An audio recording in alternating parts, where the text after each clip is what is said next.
2024 నాడు ఉత్తరప్రదేశ్లో శంకరాచార్య అవిముక్తేశ్వరానంద్, శంకరాచార్య పీఠాధిపతి, అతను నిరసన ప్రదర్శన చేశాడు. నిరసన ప్రదర్శన ఎందుకు చేశాడు అనేది మళ్ళీ మాట్లాడుకుందాం. ఆయన నిరసన ప్రదర్శన చేశాడు.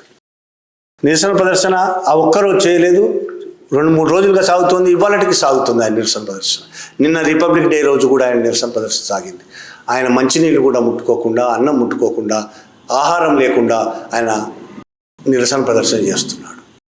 అది నిరసన ప్రదర్శన చేయడం అనే వార్త, ఆయన ఆరోగ్యం పాడైపోతుందనే వార్త దేశవ్యాప్తంగా ఒకవైపు చర్చ జరుగుతుండగానే ఆయన నిరసన ప్రదర్శన చేస్తున్న ప్రదేశానికి కొంతమంది కాషాయ జెండాలు పట్టుకొని యోగి బాబా జిందాబాద్, బుల్డోజర్ బాబా జిందాబాద్ అంటూ నినాదాలు ఇచ్చుకుంటూ లోపలికి తోసుకెళ్లే ప్రయత్నం చేశారు.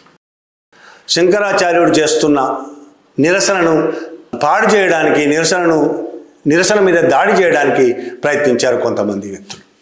వాళ్ళు యోగి అభిమానులు కావచ్చు, బీజేపీ కార్యకర్తలు కావచ్చు, ఆర్ఎస్ఎస్ కార్యకర్తలు ఎవరైనా కావచ్చు. వాళ్ళు బుల్డోజర్ బాబా జిందాబాద్ అని బుల్డోజర్ బాబా జిందాబాద్ అని మాటలు మాట్లాడుకుంటూ నినాదాలు ఇచ్చుకుంటూ వెళ్ళారంటేనే వాళ్ళ మెదళ్లలో దౌర్జన్యం, బుల్డోజర్లు చేసే దౌర్జన్యం ఎంత దారుణంగా నాటుకపోయి ఉందో అర్థమవుతుంది మనకి.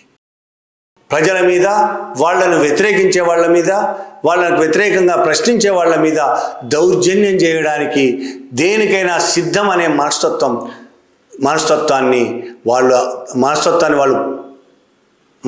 వాళ్ళలో అంత పేరుకుపోయి ఉందంటే ఈ దేశం ఎటుపోతుంది అనేది మనం ఆలోచించుకోవాల్సిన విషయం.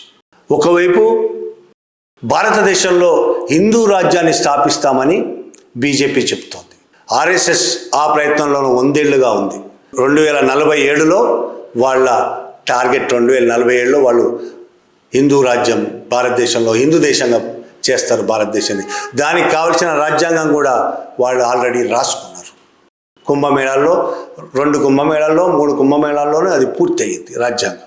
ఆ రాజ్యాంగం అంతా మనుస్మృతి ఆధారంగా చేసుకొని రాసుకున్న రాజ్యాంగం. హిందూ దేశం ఉంటే ఏ విధంగా ఉంటుందో మనుస్మృతి చదివితే మనకు అర్థమవుతుంది. ఎన్ని దుర్మార్గాలు జరగబోతున్నాయో, ఒకవేళ అదే నిజమైతే ఎన్ని దుర్మార్గాలు జరగబోతున్నాయో, ఎంత అణిచివేత ఉంటుందో, కులాల మీద ఎంత దౌర్జన్యాలు జరుగుతాయో, కింది కులాలు ఎస్సీ, ఎస్టీ, బీసీల మీద ఎన్ని దౌర్జన్యాలు జరుగుతాయో, మహిళలను ఎంత అన్యాయంగా చూస్తారో మనుస్మృతి చదివితే మనకు అర్థమవుతుంది.